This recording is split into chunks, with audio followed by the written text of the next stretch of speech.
would have known? Who would have known? Let's set the scene right here. We're in the week heading into the 2024 NHL Draft. The Detroit Red Wings have the 15th overall pick. And one of the biggest questions that is plaguing the fan base at this time is whether or not Patrick Kane will resign. Oh, does he stay in Detroit? Does he come back after having a really strong point production season in 23-24?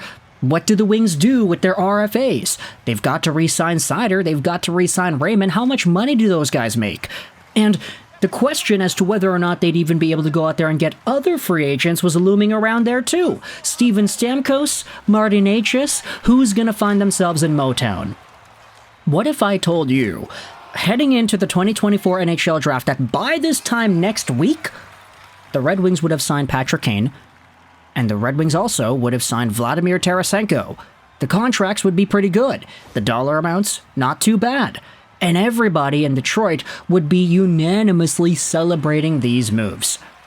If you had told a Red Wings fan that, like a week or two before the draft happened, everybody would have been losing their minds. But in this video, what we're doing is we're talking about these two veterans, Kane and Tarasenko, and going over how one actually influenced the other to signing in Detroit. Now, full disclaimer, this is like one part of the conversation that we could have about both of these two guys. They did have the press conferences available to the public yesterday, and that was all fine and dandy. Lots of good quotes, lots of juicy comments made by both of these players, but we're focusing on the particular angle of Patrick Kane recruiting Tarasenko into Motown in this video, because a lot of the quotes were published on this article on Detroit Hockey Now by Bob Duff. Patrick Kane selling NHLers on the value of the Red Wings. I'll leave a link in the description if you want to go ahead and read this. It's a very good piece made by Bob Duff. Included in this article is a video clip posted by Rachel Hopmeyer on Twitter. She says here that Patrick Kane may be the best Red Wing salesman there is, telling Tarasenko about Metro Detroit. The quotes from Kane are in this article. Patrick Kane says that Vladimir Tarasenko's wife reached out to Amanda, Kane's partner, and said that Detroit seemed interested. So obviously you get excited about that. And then Steve Yzerman called me as well, just asking about Tarasenko as a player. I think he's going to be so good for this group, Kane said. Patrick Kane's sales pitch to Tarasenko was so vivid in detail, perhaps the Detroit Chamber of Commerce should be giving Kane a call.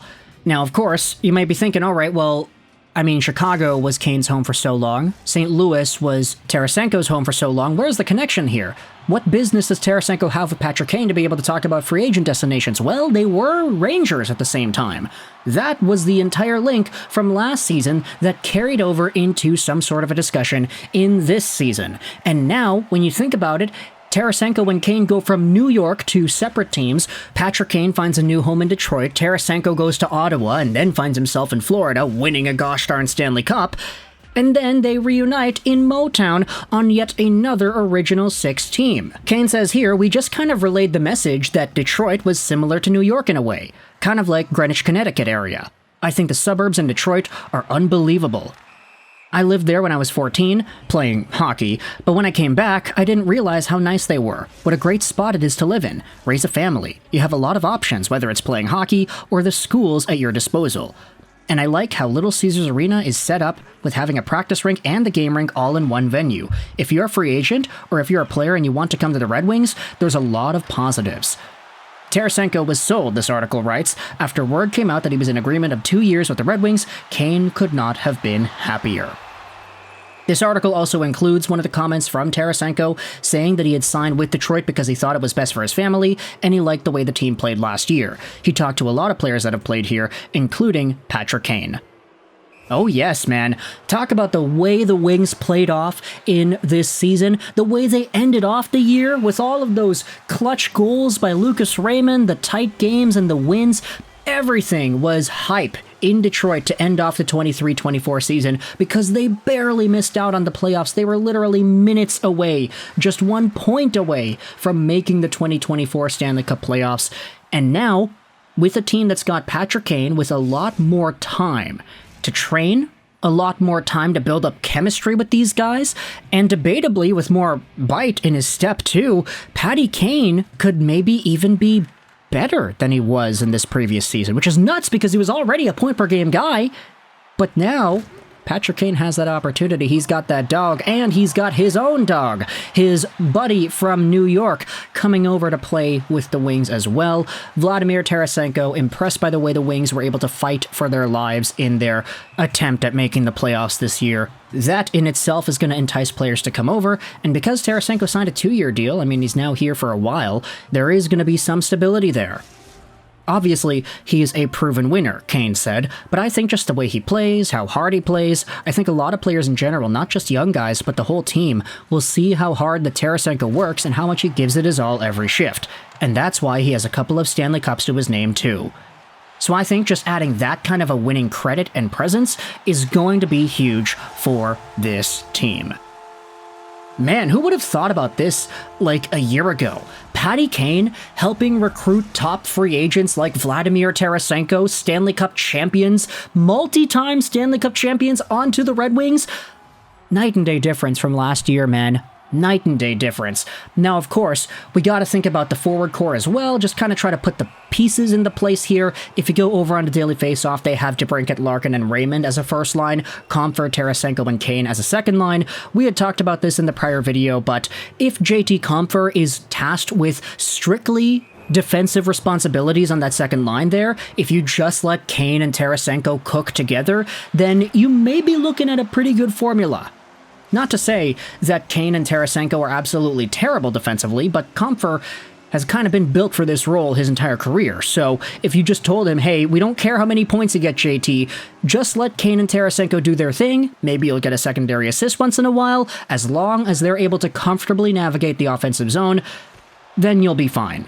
Honestly, I don't think that's the worst formula in the world. Obviously, you don't want to make it seem like, oh yeah, we're giving so much special privilege to these guys just because they're new here, but it's because these guys are literal Stanley Cup champions, multi-time guys that have had their name placed on Lord Stanley's Grail and who have been important parts of their teams winning it in those years. Even back in New York, Tarasenko with the Rangers had 21 points in 31 games played, 4 points in 7 games in the playoffs. Patty Kane, he was also under a point per game, 12 points, 19 games in the regular season, and 6 points in 7 games in the playoffs. These two guys were pretty good together, I would say, and Kane, you could say, has even gotten better because of the surgery, because of the extended training time, and because now he has more opportunity to build chemistry here. Could you imagine saying to anybody that was a fan of the NHL in like 2017 or whatever, 2018, hey, Tarasenko and Kane would be buddying it up with the Detroit Red Wings in the year 2024? That would have been absolutely nuts. But that is the reality that we live in here, as Kane himself has been put in this spot to kind of speak out as a spokesperson for the Detroit Red Wings on the free agent market. So let me know your thoughts in the comment section below. Where do the Wings go with this pairing on the ice? What exactly does the power play look like? What do the regular lines look like? And what are your thoughts on the relationship here? How Tarasenko turned to Kane and how Kane said, yeah, no, Detroit's great. It is awesome here. The team's young, they've got a lot of bite, and they've got a lot of success in their future, so why not try to cultivate some sort of a response, be a part of that growth, and use some of that veteran expertise to help out these younger players. That is an amazing development, and I'm so happy that for the Red Wings, we were able to see this unfold the way it did. So let me know your thoughts in the comment section below about Tarasenko, Kane, the Wings, and everything in between. I hope you enjoyed this video. And bye.